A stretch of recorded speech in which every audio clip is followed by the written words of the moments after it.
আসসালামু আলাইকুম সবাইকে। আশা করি সবাই ভালো আছেন। আজকে হচ্ছে আমরা এলইডি টেস্টিংটা শিখব। একদম অ্যানিমেশন দিয়ে খুব ভালো করে শিখবো আর কি। তো এলইডির অর্থ কি? লাইট ইমিটিং ডায়োড, মানে যেই ডায়োডটা হচ্ছে লাইট বিচ্ছুরণ করে বা আলো বিচ্ছুরণ করে, সেটা হচ্ছে এলইডি। তো আমরা জানি যে এলইডিতে যদি হচ্ছে ভোল্টেজ দেওয়া তাহলে আলো দেয়, তাই না?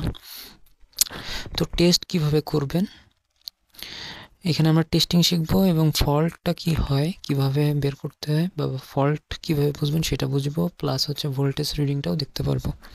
তো শুরু করি। তো আমাদের এই যে এটা হচ্ছে সিলেক্টিভ নব বলে, ঠিক আছে? সিলেক্টিভ নবকে হচ্ছে কি করবো, আমরা ডায়োড টেস্টিং মোডে নিয়ে আসবো। এই যে ডায়োড চিহ্ন দেওয়া আছে এখানে, একটু জুম করে যদি দেখাই, ডায়োড মোড, ঠিক আছে? এই যে, তো এখানে নিয়ে আসলাম। নিয়ে আসার পরে হচ্ছে আমাদের এইটা, আমাদের প্রান্তটা একটু খেয়াল করেন। এখানে এই যে এই বড় প্রান্তটা হচ্ছে প্লাস, ছোট প্রান্তটা হচ্ছে মাইনাস। তার মানে আমাদের এই পাশের সাইডেরটা, আমাদের বাম পাশেরটা হচ্ছে প্লাস, এটা হচ্ছে মাইনাস, ওইখানেও দেয়া আছে। আর তারপর তাহলে কি বুঝতে পারলেন, যখন আমরা এলইডিটা বাস্তবে দেখবো তখন যেটা বড় প্রান্ত সেটা হচ্ছে পজিটিভ, তার যেটা হচ্ছে ছোট সেটা হচ্ছে নেগেটিভ।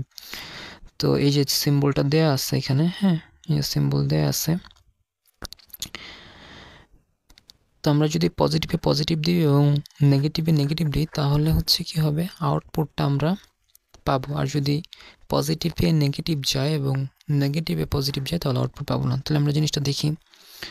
তো এই যে দিচ্ছি আমি, এই যে কালোটা দিলাম, এই যে আমাদের রিডিং দেখাচ্ছে, কত দেখাচ্ছে? 541। আর লাইটের দিকে খেয়াল করেন, লাইটটাও কি জ্বলতেছে, তাই না? এই যে জ্বলতেছে। তো এখন যদি আমি সরাই কানেকশনটা দিই তাহলে কি হবে সেটা একটু দেখেন।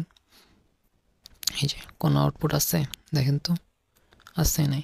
তো এইভাবে হচ্ছে এলইডি টেস্ট করতে হয়। তো যারা নতুন আছেন চ্যানেলটা সাবস্ক্রাইব করে দিবেন, লাইক করেন, শেয়ার করে পাশে থাকবেন। আশা করি ভিডিওটা সবার জন্য খুবই কার্যকরী হবে এবং আপনাদের বন্ধুদেরও জানাই দিতে পারেন, তাহলে তারাও শিখতে পারবে আর কি। আসসালামু আলাইকুম।